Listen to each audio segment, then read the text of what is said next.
So we drill it down just a little bit and pull it out. Kind of rounds that out to where that nail goes in there pretty good. So we're going to go in here and do this one.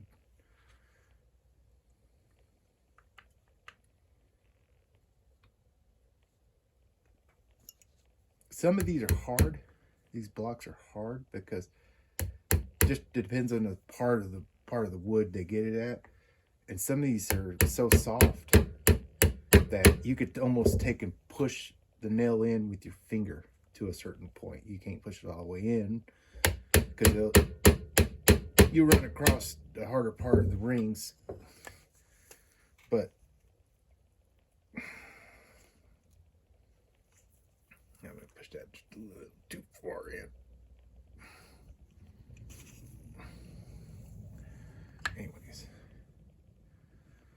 Anyways, leaving that spot right there, you're not going to see it once that wheel's on there. You're not going to know that it's that there's a bald spot right there. Another thing about that, wood's porous. So with porous wood, it's easier to take on the graphite, which I'll show you in a second what I do with that. And this gets where it's the stages of graphite. Once you get right before you get the wheels on, and then after you get the wheels on, and then pretty much right before you check in at the race. There's 3 stages of graphite. So and the third stage, I would say, would be if anything of controversy in the rules that we have in our district, or not district, but region section would be the third stage. It would be, and I'll show that.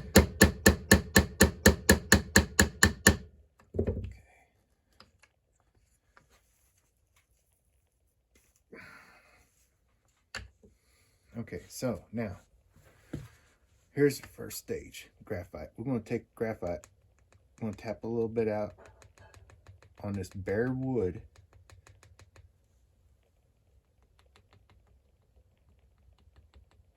No time to really be messy with it, but no time to be frugal with it either. So kind of give it a healthy dose.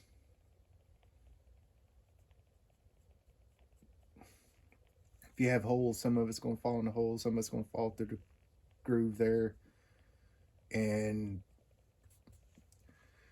now you get too carried away with it in the holes or the grooves, and eventually, especially how you drill your holes, or if your grooves are a little bigger, some of these vary in sizes. Like I said, manufacturing's not the tightest of tolerances. We got to deal with that. But I like to take and just really work that in there into that wood.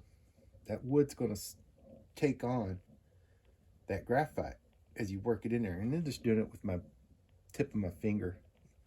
You don't have to get aggressive with it. Like I said, you're not trying to polish it or anything like that. You're not trying to sand it. You're just making sure that the surface is smooth. Okay, so, and as you've seen, this goes in there, and that nail rests in between there, and you just tap it down.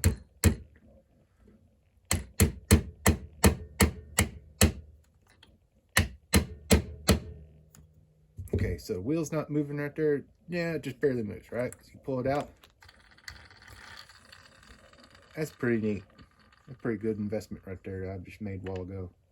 Been doing it all these years with the feeler gauge and trying to hold the feeler gauge while sitting there trying to hold the nail and the tire and stuff like that. And that kind of made into a 3-ring circus sometimes. That's why kind of reason, besides some of my designs where I have to move the axles to make the design look good, that's kind of the reason why I started drilling holes in the first place, because I could drill them more square to the block than some of the slots were. And it's easier to get it to where you could start that nail in first and get going straight, as opposed to trying to get them in the grooves.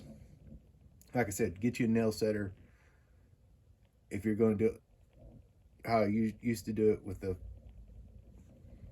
the feeler gauge and stuff like that, it'll save you where you can adjust the angle of your axles and get it square.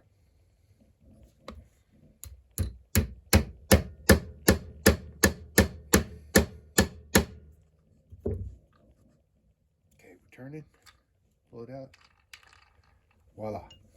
All right, so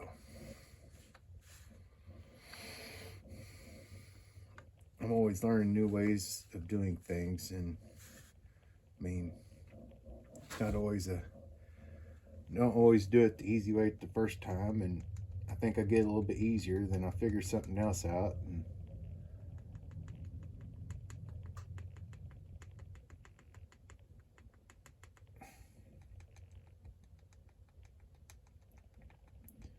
but in between here, when I was first started this project here, I ended up started making various kits, kind of a pre-made kit, like what you would go up there to Hobby Lobby or other places that sell pine cars or online and find where they're pre-cut. So most of the time, you know, if you want to be, I'm not saying cheater, just kind of like save some time, and if you're not very handy with wood, this makes it easier. So I would cut these kits out, and I've done several kits. Matter of fact, I still got some that, because I had a few kids that wanted to really do their own, out of their own block, and I'm well excited about that. I mean, I'm just something about it. I've built a lot of these cars for these kids, and some of these kids for 10 years, and the very first race we ever done, when we with my outpost, I built every kid and my commander that was helping me at the time, and still is helping me, by the way. But he was actually working out of town at the time, so he didn't really have the time to do it. So I just asked him, it's like, what do you want? And it's the same way with the kids. I just like, what do you kind of want? And after you get past I kind of have limitations, you know, and not necessarily my skills, but the timeline, and they kind of seem to understand it for the most part. And that way, once I got everything done up, I built every kid. I had one boy that him and his stepdad basically took the block. The boy took Crayola marker, and he just marked it up and everything like that. And I think the stepdad took and cut just a little bit off the front of it, and they put the and it's back then when we had the 3/8 dowel rod axles and the screws. So it would be a cutout for a 3/8 dowel rod, and you glue the dowel rod in there, and then you put the screw in, and which I kind of miss those, because I mean, really, if you're for racing, okay, and you can make them fast, but really for for some of them boys that take them home and they want to sit there and roll them around, beat them up, stuff, those would last longer and be more of like truly a toy for a boy after the race than these are. I mean, these right here, after a while, tires are going to pop out. They're playing with it and stuff like that. Really, after they race it, and the best thing you can do is set it up in the old trophy room, and you know, they're bored with it until the next time they go race and they have to build another car. And yeah, we make them each time. You know, each year we don't race too many races. We haven't got anything spread out where we got, and it's building up better. We got another outpost out and good ways away from us.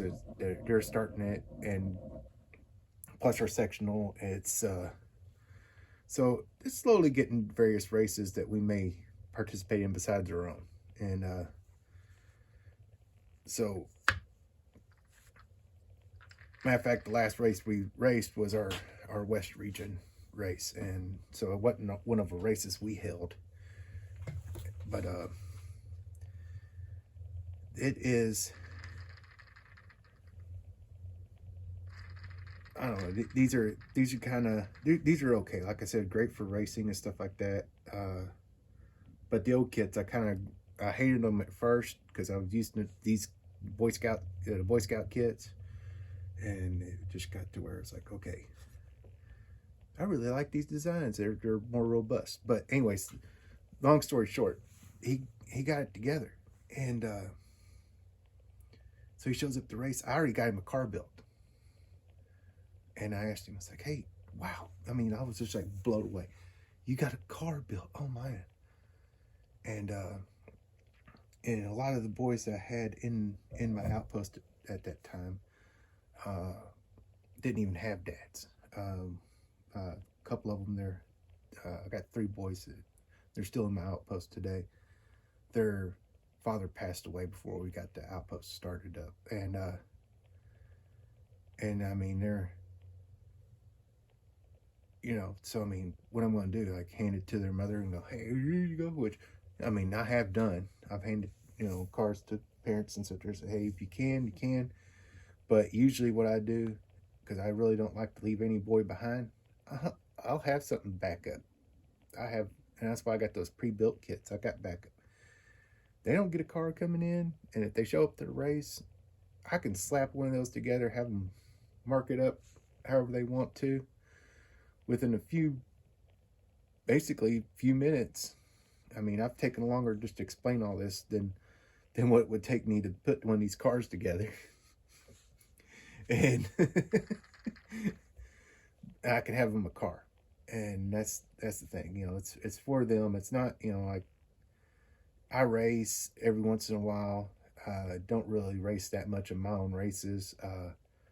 This year I am. I got a card I'm going to put in it. But I mean, it's not about me. I enjoy competing against other adults, and that's great. And that's something that, you know. But as far as it goes, the races, they're for the kids. They really are. We got girls that race. My daughter races. She's raced every race we've done, and each year we have some girls race, and really makes up for it. So we got that. That was the first stage of graphite. We got the tires on now. So sometimes I'll take some graphite and on a brush, and I'll run it through the holes. Any way it goes, it'll get in there, you know.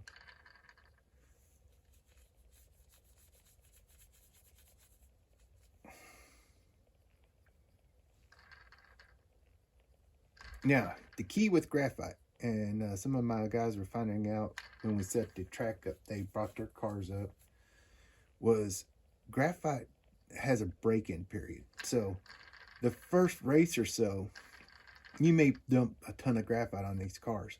And that first race, it's going to be the slowest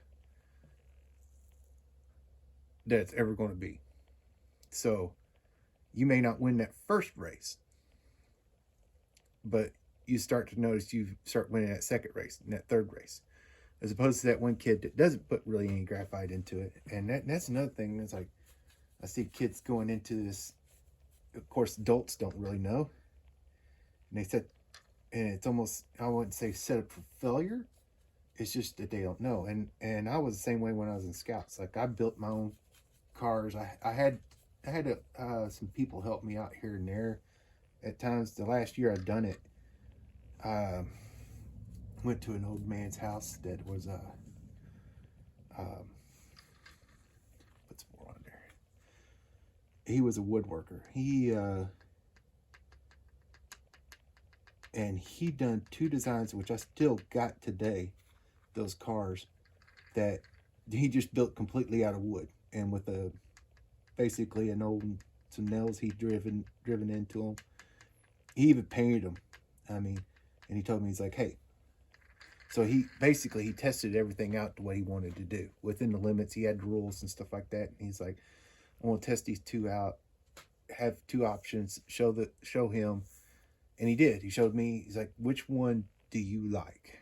And one of them he done it, got both of them got kind of messed up over the years, moving and various things, packing and unpacking. But he done one of them was like almost like a Corvette T-top, and another one was done up as a dragster. And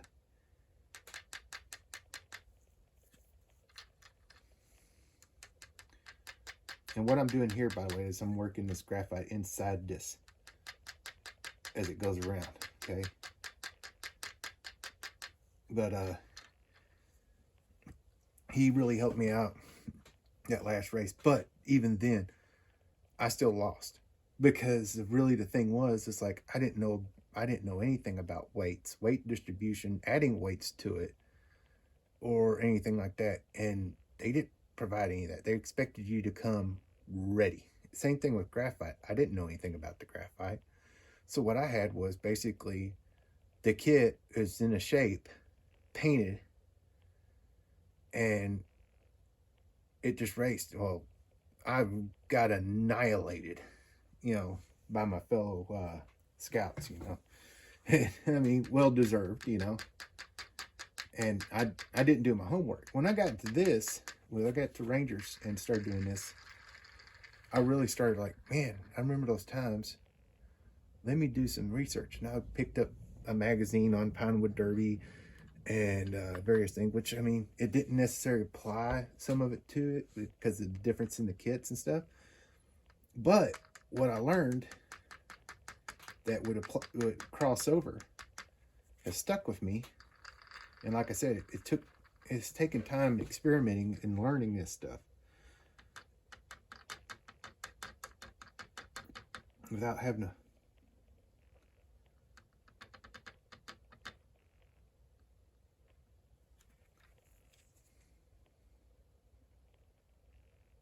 get that going. Ooh, look at there. You dumped a ton. I got about a couple of these tubes already at my outpost for the race. I bought this tube today, so I'm not necessarily concerned about it. Biggest thing I'm worried about is like anytime I get it on the any white surface or anything like that, or colored paint job other than black, it kind of stains it up. But so you just got to be careful with it, because I mean and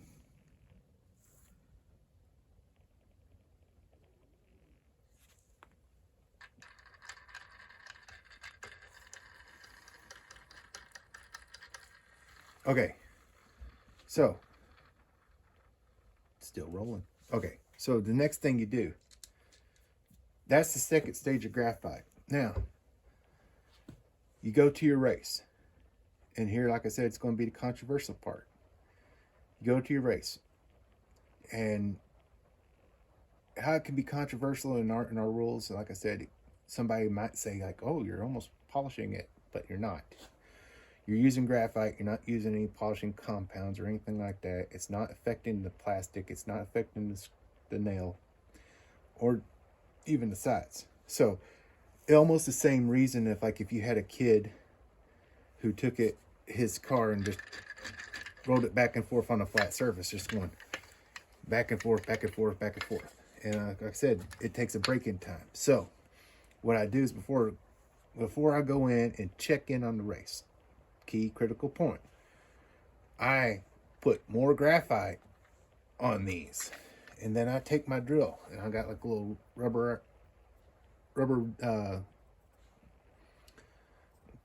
sanding deal from a Dremel, and it's just without any sanding drums, because you don't want to polish any outside.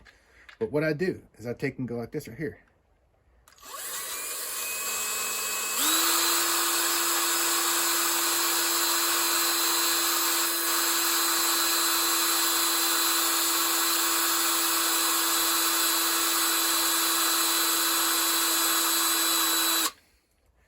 That right there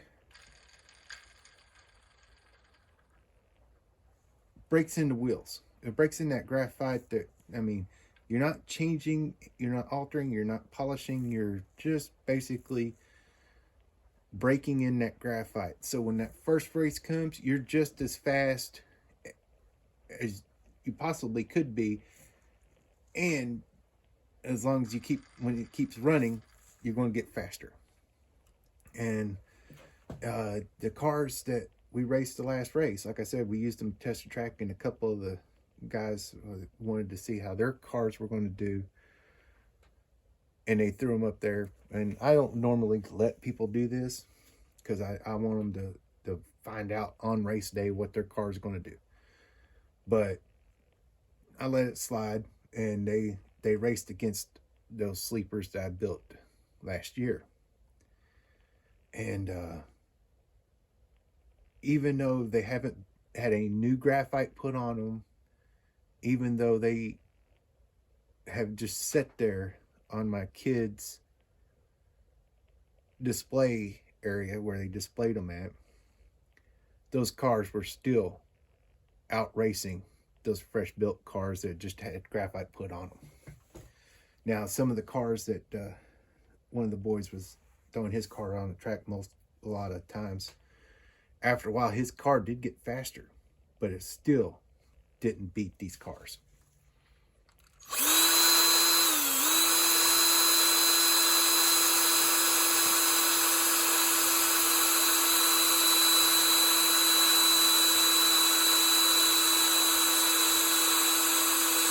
So also, if you notice, I have this at an angle. Okay, so when I'm not hitting straight on the bottom of it, I'm kind of pushing it, that bottom section up, if you can see that, where it's moving.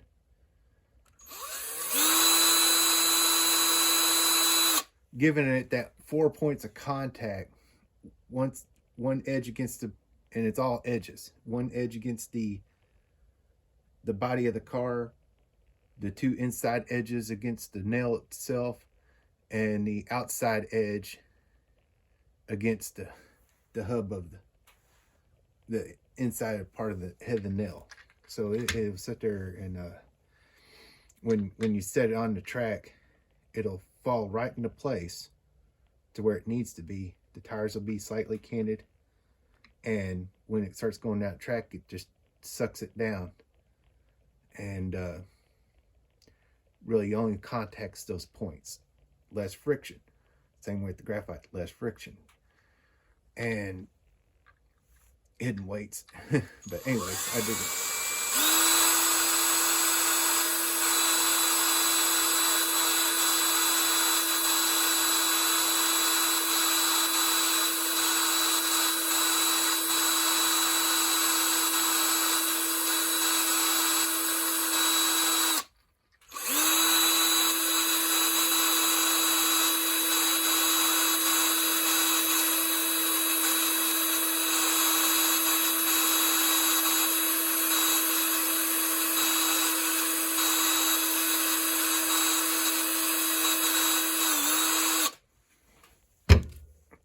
So guys, that's pretty much it. I mean, that car right there is ready to go down the track.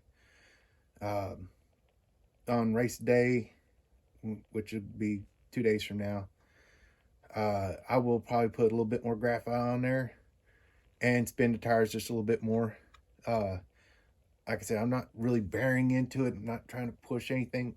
Like I said, not polishing, just breaking in the graphite. So, and hopefully I'll get this posted on YouTube or whichever one up, and then in a series of videos, and I may go into a few more series of videos on how I build some other cars. But like I said, this is just one way of doing it. There's a lot of ways you can figure out how to build one of these cars, and that runs off of gravity. All right, thank you for watching.